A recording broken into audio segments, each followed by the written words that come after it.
Alhamdulillahi Rabbil Alamin. Wassalatu wassalamu ala ashrafil anbiya'i wal mursalin wa ala alihi wa ashabihi ajma'in. Raditu billahi rabba wa bil islami dina wa bi Muhammadin nabiyya wa rasulah. Rabbi shrah li sadri wa yassir li amri wahlul 'uqdatam min lisani yafqahu qawli.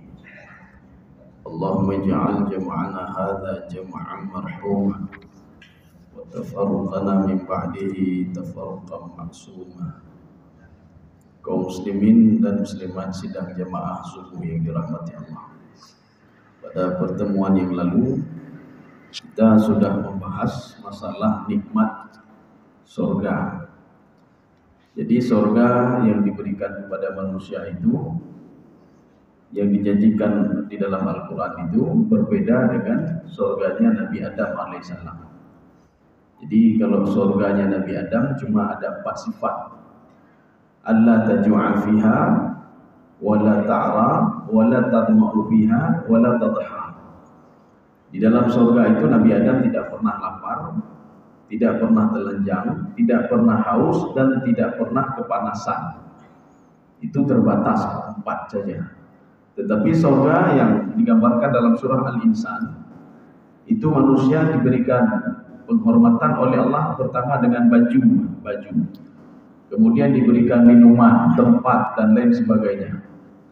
Bahkan paling rendah, nikmat yang paling rendah itu adalah 1000 tahun perjalanan kaki, kita berjalan kaki, begitulah luasnya surga yang paling rendah tempatnya. Jadi sekarang kita lanjut. Kenapa bisa dapat surga seperti itu? Bagaimana caranya? Jadi artinya kita ingin mendapatkan seperti itu, bisa enggak? Ini dijawab oleh Allah Subhanahu wa taala pada ayat 22. Jadi kita sudah sampai surah Al-Insan ayat 22. A'udzu billahi minasyaitonir rajim. Bismillahirrahmanirrahim. Kana lakum jazaa'u wa kana sa'yukum mashkura. Kalimat ini dimulai dengan past tense. Past tense. Ini kan kana itu past tense. Kalimat lalu. Sedangkan surga kan masa depan. Makanya ada dalam sebuah kaidah tafsir, dalam sebuah kaidah nahwu, kalau kalimat itu dipergunakan oleh Allah dalam bentuk past tense, ini maknanya apa? Untuk litahaqquq wuqu'iha. Artinya tidak perlu ragu kita tentang surga itu, tidak perlu ragu. Maka ini ada kaidah sendiri dalam penafsir. Dalam kaidah dalam tafsir itu, kalau ada kalimatnya itu bentuknya past tense, padahal ceritanya tentang present, itu maknanya tahqiq li'uqu'iha. Jadi artinya enggak perlu ragu lagi. Terjadinya kiamat enggak perlu ragu, surga neraka enggak perlu ragu. Kemudian nikmat yang diberikan di dalam surga enggak perlu ragu kita. Azab yang diberikan di neraka enggak perlu ragu kita. Maka diungkapkan dengan sebuah gaya bahasa, namanya gaya bahasa past tense. Kana lakum jazaa'an. Yang kalian lakukan itu, jadi kalian dapat la itu adalah la litamlik. Kalian dapat ini, dapat itu, dapat macam-macam kata Allah Subhanahu wa taala. Itu sebagai bukti apa? Jazaan. Jazaan itu balasan. Kita dulu salat, kita beribadah, kita melakukan perintah Allah, kita meninggalkan yang dilarang oleh Allah. Itu dapat jazaan. Jazaan itu pahala-pahala yang diberikan oleh Allah Subhanahu wa taala. Makanya dalam ibadah itu barometernya semuanya hati, Pak. Jadi tidak bisa kita gunakan akal. Jadi semua hati. Kita beribadah, kita yakin dengan hati kita kalau ibadah kita itu diperhitungkan oleh Allah. Kita bersedekah dan kita yakin sedekah kita itu dilipat gandakan oleh Allah Subhanahu wa taala. Dan kita yakin kalau kita berbuat maksiat itu akan dimintai pertanggungjawaban oleh Allah Subhanahu wa taala dan diberikan sanksi oleh Allah. Kita meyakini. Walaupun nggak masuk akal manusia, nggak masuk akal. Makanya cerita masalah keimanan itu hati, cerita masalah hati. Kaum muslimin sedang jamaah yang dirahmati Allah. Wa kana sa'yukum mashkura. Ya, jadi tidak semua ibadah diterima. Bukan berarti kita salat kita langsung diterima oleh Allah. Tidak, ya tidak, baik.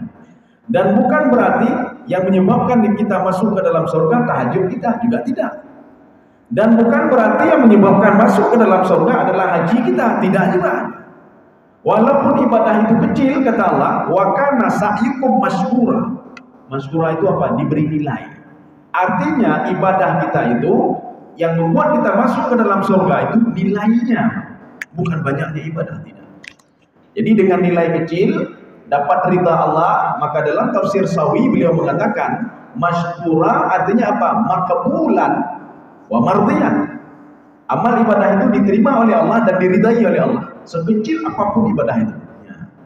Maka kita jangan pernah meremehkan ibadah walaupun kecil sekali. Salat sunat 2 rakaat, ya. Atau kita berzikir astagfirullah, astagfirullah. Jangan pernah meremehkan yang kecil itu. Bisa saja yang kecil itu nilainya lebih besar. Dan ada orang tahajud tengah malam, tidak punya nilai apa-apa, maka itu tidak termasuk ke dalam kategori ini, tidak diberikan apa-apa oleh Allah Subhanahu wa Ta'ala. Kita sudah membahas beberapa pertemuan yang lalu. Artinya apa? Allah Subhanahu wa Ta'ala itu mengangkat derajat seseorang itu dengan nilai yang dilakukan oleh dia. Jadi bukan dengan jumlah yang banyak, bukan dengan umrah sudah 10 kali, tidak. Ya. Bisa saja rahmat Allah itu datangnya bukan di situ. Dan Rasulullah SAW sudah mengatakan dalam sebuah hadisnya, ketika berdialog dengan sahabatnya, wahai sahabatku, amal ibadah kalian tidak bisa menjamin kalian masuk ke dalam surga. Ya. Sahabat heran dan bertanya ke Rasulullah, wala anta ya Rasulullah, termasuk engkau ya Rasulullah? Amal ibadah selama ini yang engkau lakukan, tahajud engkau lakukan, haji, umrah engkau lakukan? Iya, kata Rasulullah.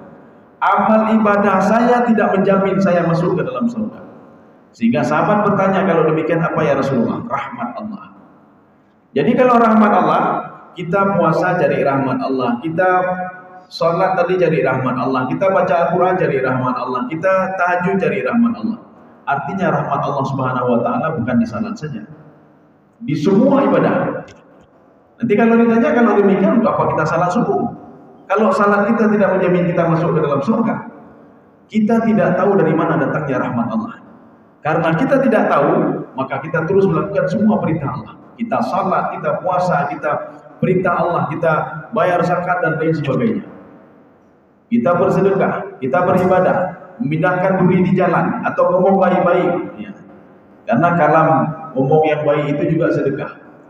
Kita tidak tahu, mungkin kita masuk ke dalam surga gara-gara menolong apa? Menolong kucing yang ada di tengah jalan, kita pindahkan. Mungkin gara-gara itu kucing berdoa kepada Allah, disitulah kita dapat rahmat Allah.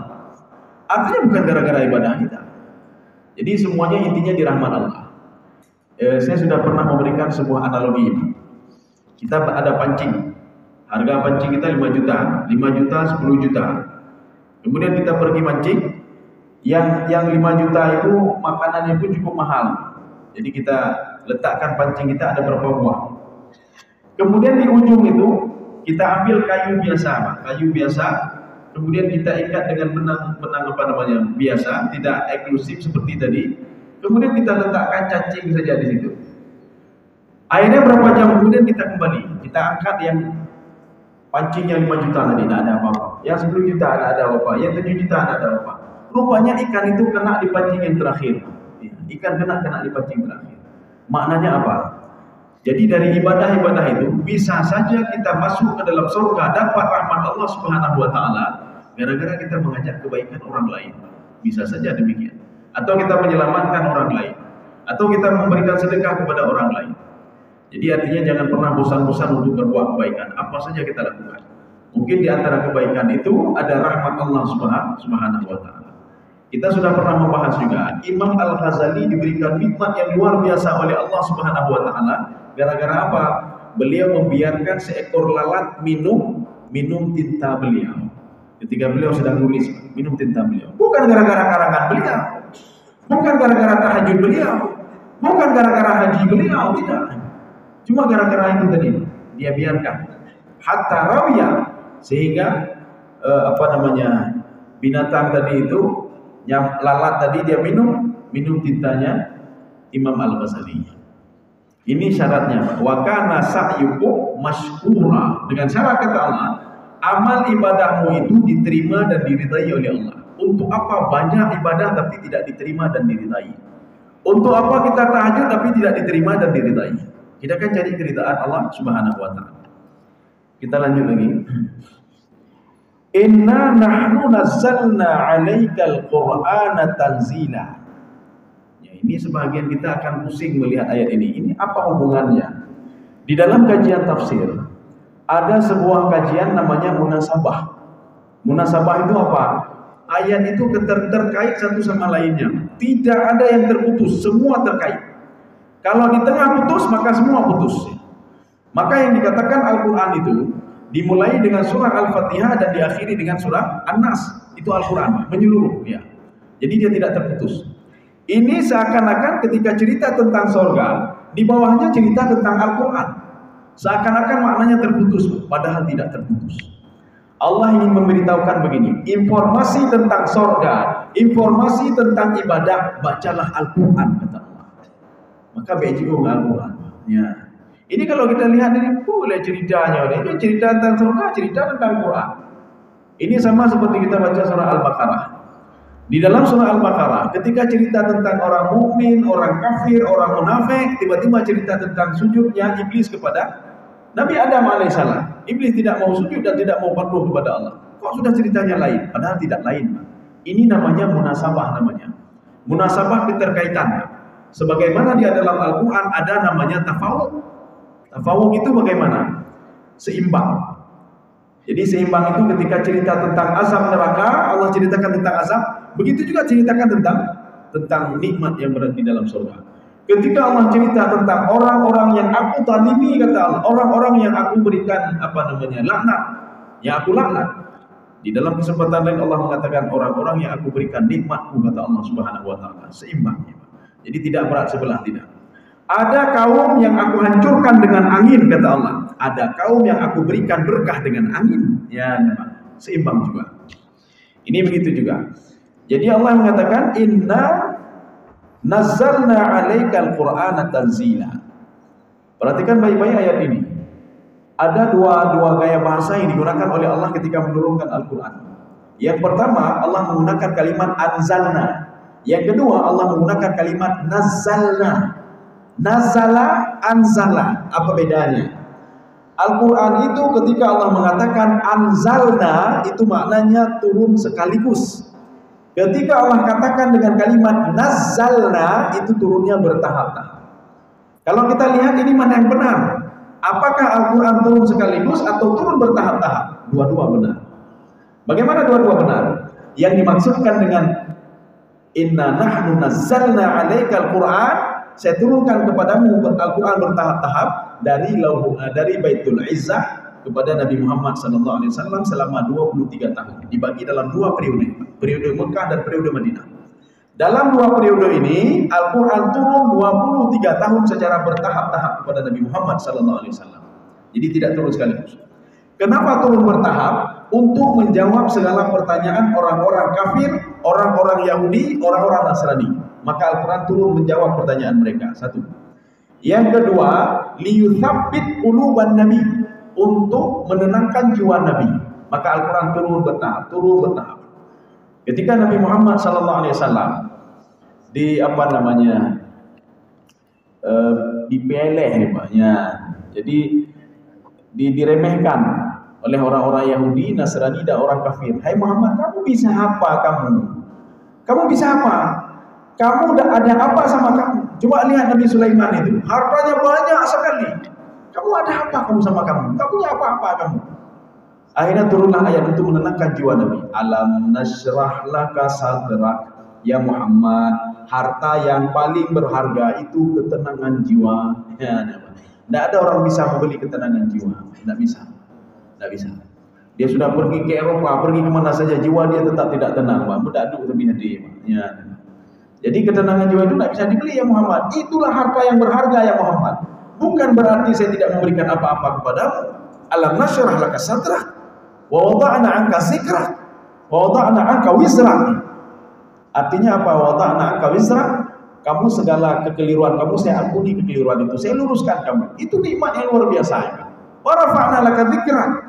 Nama kamu selalu saya sebutkan bersama nama saya. La ilaha illallah, asyhadu an la ilaha illallah wa asyhadu anna Muhammadar Rasulullah.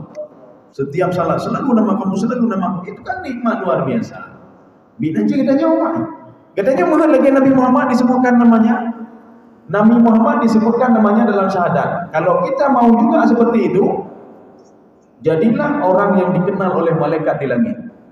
Kalau dikenal oleh malaikat di langit, itu nama kita selalu disebut-sebut oleh malaikat. Si fulan, si fulan, si fulan, si fulan sudah begini, si fulan begini, si fulan begini. Kenapa? Malaikat cukup mengenal kita. Itu dia katanya Umar. Malaikat mengenal kita ada beberapa momen dia kenal. Bisa saja melalui tahajud. Bisa saja melalui karena Allah cinta kepada hamba itu dalam beribadah dan lain sebagainya, otomatis malaikat juga sayang dan cinta kepada hamba itu. Makanya hamba itu terkenal. Ketika dia berdoa, doa dia dikenal oleh malaikat lagi. Saya berdoa, si fulan berdoa.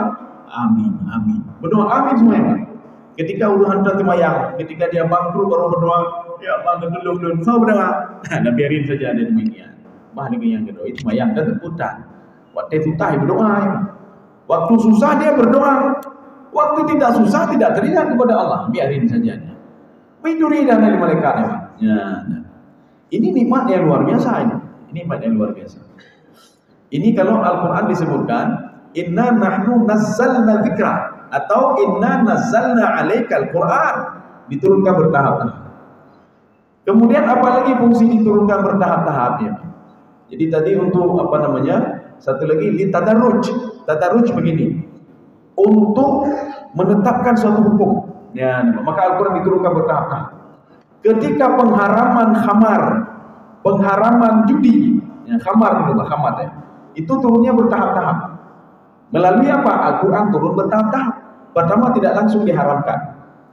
Jadi maka khamar haram tidak. Jadi Allah mengatakan khamar itu manfaatnya ada, tetapi mudaratnya ada juga.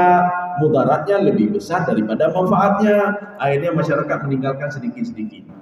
Tetapi mereka ketika mau salat juga minum khamar. Tapi ketika itu akhirnya apa? Mereka sudah lupa dalam ininya. Akhirnya Allah mengatakan la taqrabus salata wa antum sukara. Jangan dekati salat ketika kalian dalam keadaan mabuk. Akhirnya mereka itu ketika mau salat tidak mabuk dulu. Akhirnya turun ayat yang ketiga lagi. Innamal khamru wal maisir wal ansab wal azlamu rijsum min amali syaitan.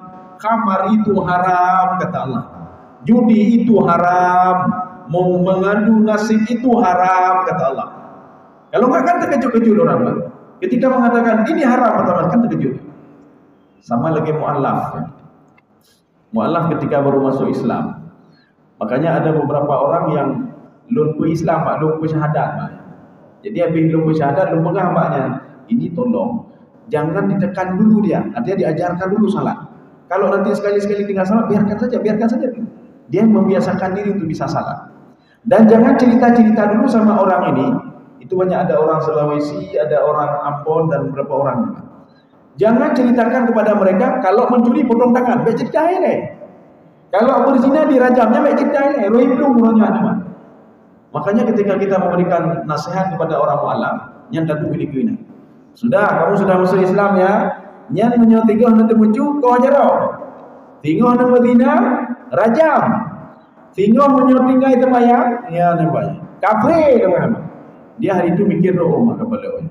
Ya roh belum mulanya baik. Jadi belum kita ngomong itu dia keluar sebentar kagak ada orang. Maka dikoh ajarau ada. Pokok dia rajamnya, kan? Jadi makanya mu'allaf itu qulubum, hatinya masih ini, Pak. Ya, jadi artinya apa? Dibubuk dulu, ajarkan salat dulu, ajarkan doa dulu. Setelah itu bertahap. Ya, ini begitu juga. Ini maknanya nazzalna. Ada lagi ayat lain, anzalna. Kami turunkan Al-Qur'an sekaligus. Kita harus memahami dengan perspektif yang lain. Ya, jangan pikir kok ini sekaligus, kok bertahap-tahap. Yang maksud sekaligus Al-Quran diturunkan dari Lauhul Mahfuz sebelum lahir Nabi Muhammad SAW. Jadi sebelum lahir Muhammad, bahkan sebelum Fir'aun ya Pak ya, Al-Quran sudah turun dari Lauhul Mahfuz ke Baitul Izzah sekaligus turunnya. Maka waktu itu disambut oleh malaikat Jibril. Ketika itu siapa yang mengatur? Kenapa Al-Quran bisa ada surah Al-Fatihah, surah Al-Baqarah? Rupanya dari dulu sudah tersusun atas perintah Jibril alaihissalam. Ini ada di dalam tafsir Sya'rawi. Ketika Jibril memerintahkan kepada malaikat lain, "Uktubu hadza wa hadza wa hadza wa hadza." Tulis ini, tulis ini, tulis ini, tulis ini. Ya. Jadi makanya tersusun semuanya di situ, dimulai surah Al-Fatihah, kemudian diakhiri dengan surah An-Nas. Makanya ketika turun kepada Nabi Muhammad 23 tahun, itu diturunkan bertahap-tahap, sudah ada file yang masing-masing. Nah, laptop file 30 juz. Ketika turun Nabi Muhammad, Allah memerintahkan Jibril turunkan juz 30 ayat sekian sekian sekian, cuma 5 ayat saja. Ijok surah Al-Alaq. Ya Muhammad, ini file ke-30 terekam semua oleh Nabi Muhammad. Ini file 30 surah Al-Alaq 5 ayat saja. Iqra bismi rabbikal ladzi khalaq sampai 5 ayat. Terekam itu. Besok turun ayat lain lagi surah Al-Qalam. Ya Muhammad, ini surah Al-Qalam turunnya sekaligus semuanya. Terekam loh. Ya Muhammad, ini surah Al-Baqarah juz 1 ya, bukan juz 30 ya. Kita mau dalam file-nya. Sehingga lengkap semua file di kepala Rasulullah sallallahu alaihi wasallam. Kaum muslimin sedang jamaah dirahmati Allah. Makanya hubungan ayat ini dengan ayat sebelumnya, kalau kamu ingin tahu kedahsyatannya surga, nikmatnya surga, bagaimana amal ibadah yang diterima supaya masuk ke dalam surga, bagaimana orang-orang yang aku ridai, bagaimana orang-orang yang aku laknat, dekatilah Al-Quran dan belajarlah dari Al-Quran. Yo Al-Quran tak pergi katanya, tak pegang hukum draw, tak pegang jaga draw, tak pegang jaga draw yang banyak. Padahal sudah ada Al-Quran Karim. Jadi artinya jangan jauh, paling tidak minimal sekali dah baca baik. Haid dah tepu arti home terserah, dah baca betul. Makanya Allah mengatakan begini. Kalau ada orang yang membaca Al-Quran, fa'an situ, coba kamu dengar baik-baik. Mudah-mudahan kamu dapat petunjuk kata Allah. Ya, nah. Jadi paling enggak gara-gara satu ayatnya tu petunjuk bagainya. Ini seperti Umar bin Khattab radhiyallahu anhu. Umar bin Khattab dari sekian banyak ayat itu satu ayat rupanya yang mau petunjuk pada beliau. Itulah surah Taha. Taha ma anzalna 'alaikal qur'ana litasqa. Itu pedang-pedangnya jatuh bawah. Dan dia tidak pernah mendengar itu. Apa itu kok lain sekali? Umar bin Khattab, kalau kita lihat dalam sejarahnya, beliau adalah seorang sastrawan dan dia paham betul bahasa-bahasa yang bagus. Paham betul beliau itu bagaimana nilai sastra yang ada terhadap sebuah syair, prosa dan lain sebagainya. Tapi ketika mendengar Al-Quran, ini kok lain sekali ini. Taha itu bahasa yang jarang juga didengar oleh Umar bin Khattab. Kenapa? Karena Taha adalah bahasa Afrika. Taha adalah bahasa Habasyah. Tidak pernah orang Arab mengenal kalimat Taha. Makanya Taha itu adalah bahasa Ajam. Bahasa bukan bahasa Arab. Karena ada beberapa bahasa dalam Al-Quran bukan bahasa Arab. Taha, Al-Qistas, Az-Zanjabil, Hudna, Inna Hudna ilaika. Ada 9 atau berapa lafaz itu. Tetapi lafaz-lafaz ini kan sedikit, dianggap 0,000 sekian persen. Jadi dianggap tidak ada. Artinya hanya beberapa lafaz saja. Tidak ada dalam bahasa Quraisy. Taha itu bukan bahasa Quraisy. Zanjabil bukan bahasa Quraisy. Dan orang Quraisy tidak pernah mengenal itu. Kaum muslimin sedang jemaah dirahmati Allah. Kemudian kita lanjut lagi. Jadi artinya kalau mau tahu bagaimana surga, baca Al-Quran. Mau tahu bagaimana nikmatnya surga, baca Al-Quran. Mau tahu kalau amal ibadahmu diterima atau tidak, bacalah Al-Quran, kata Allah. Di situ semua ada, kata Allah. Maka oleh karena itu, fasbir li hukmi rabbika. Al-Quran juga mengajarkan kita untuk sabarnya. Sabar ya Pak. Ulun tentara di dunia ya Allah, tiat tentara doanya tiat kata Allah. Itu kan saya uji kamu. Apakah kamu mengenal saya atau tidak? Ya tiatnya. Ulun kai iya niaya ni kok belum ya Allah.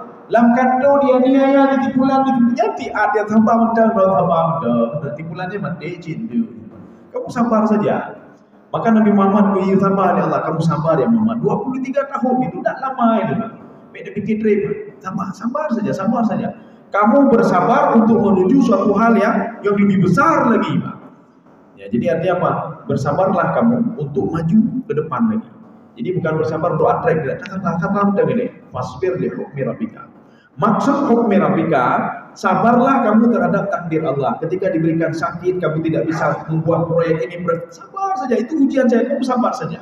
Artinya apa? Kalau kamu bersabar cuma sebentar, nikmat banyak sekali saya berikan. Tapi kalau kamu tidak bersabar, Nikmat kamu dapatkan kata Allah, tetapi kesengsaraan selamanya. Mau tak? Ya, pada bawa katanya mau. Mau tak seperti itu? Kalau tak mau, sabar saja sebentar. Kemudian fasbir li hukmi rabbika, itu juga mencakup ketika Nabi berdakwah. Itu ada saja yang tidak merespon dakwah Nabi, maka Allah mengatakan fasbir li hukmi rabbika. Kamu sabar saja. Wala, di ayat lain, wala takum kasahibil hut.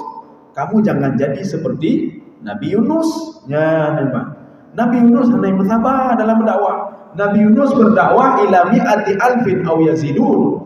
Beliau berdakwah 100.000 orang, mi'ati alfin aw yazidun, 100.000 atau kurang sedikit kata Allah. Ketika dia berdakwah, dia tidak sanggup melihat pekatun mereka itu, akhirnya dia lari. Maka Allah katakan, kamu jangan lari. Dan mereka tidak bisa macam-macam sama kamu. Kamu tenang saja kata Allah. Kamu tenang saja. Bin aja katanya. Orang yang kita dakwahi itu, dia tidak bisa macam-macam sama kita kecuali dengan izin Allah.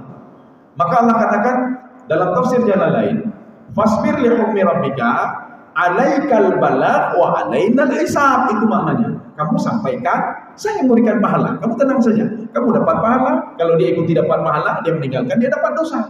Itu saja. Ya, kita kalau mengajak orang lain untuk beribadah, kita tak pernah rugi. Bahkan kita dapat pahala. Tak pernah rugi. Kita ajak dia tidak mau mendengar, kita dapat pahala.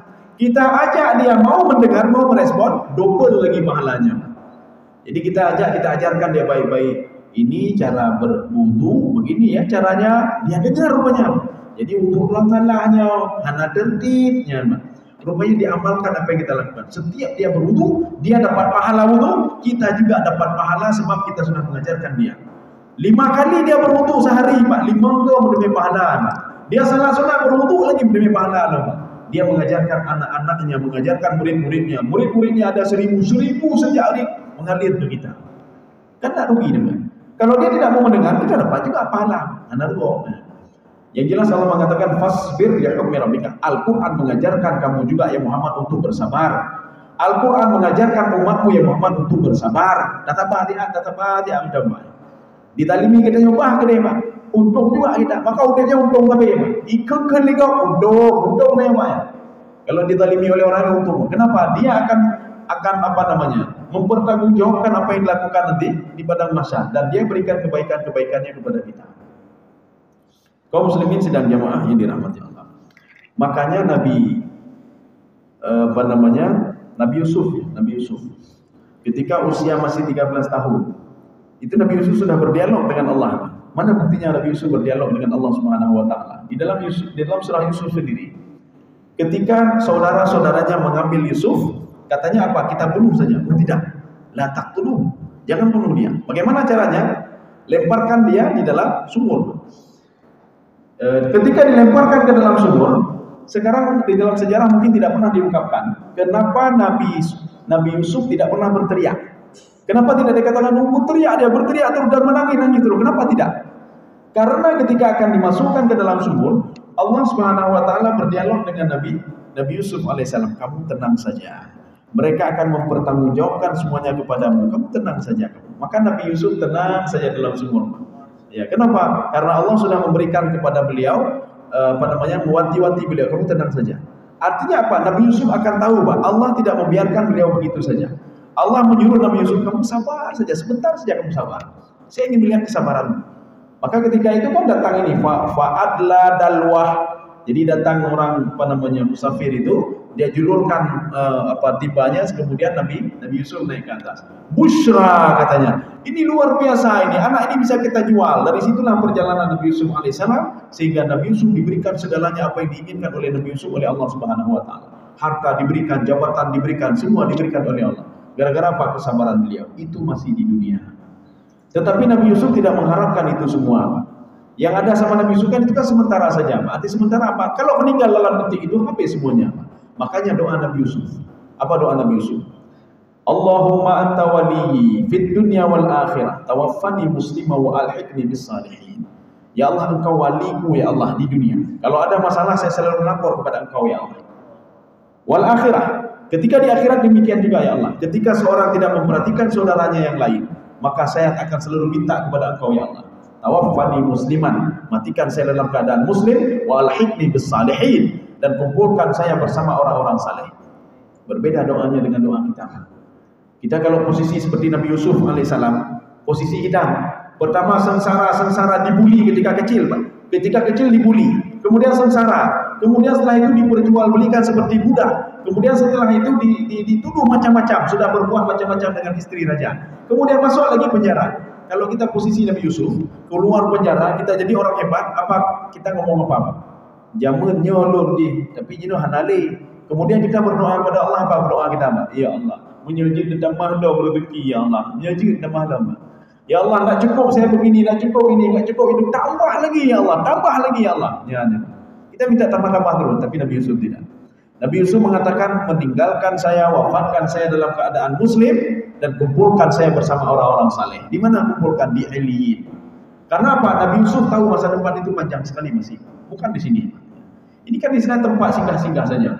Jadi alam rahim itu singgah. Kita singgah sebentar di situ. Transit istilahnya, Pak. Tujuan kita masih jauh.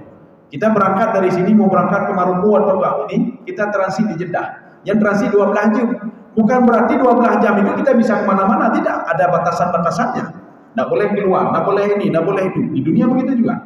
Bukan berarti kita bisa berbuat apa saja. Tidak, ada batasannya. Kamu tidak boleh begini, tidak boleh begini, tidak boleh begini. Artinya apa? Duduk saja. Pergi ke sana, pergi. Asal tidak keluar dari koridor yang sudah digarisbawahi oleh Arab Saudi. Nggak boleh ini, nggak boleh ini di Jeddah. Nanti setelah waktunya kita berangkat lagi, berangkat lama.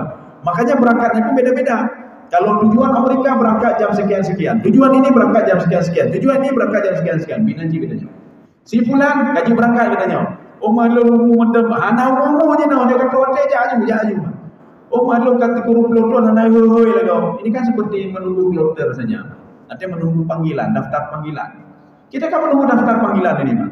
Ada yang umur 90 dipanggil oleh Allah. Nah, bandai kai oleh Allah. Non baik trade transit yang dong, jalo. Maka terus jalan. Mana maka manusia itu aktif terus. Ya. Kaum muslimin sedang jemaah yang dirahmati Allah. Sedikit lagi ini. Wala tuti minhum athiman au kafura. Ya, kita sampai ke situ saja. Jadi jangan patuh kepada, ya ini ada dua tafsiran ini.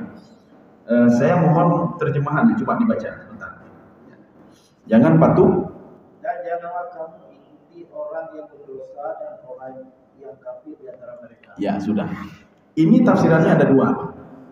Terjemahannya, jangan ikuti orang berbuat dosa. Satu, atau orang kafir. Ya, dua. Tafsiran yang pertama seperti terjemahan juga. Artinya kita ini dilarang patuh kepada orang-orang yang berbuat dosa. Udah bukan dosa apa bukan? Baik tersemayam, haji betuhnya baik. Bukan haji bukan dosa juga.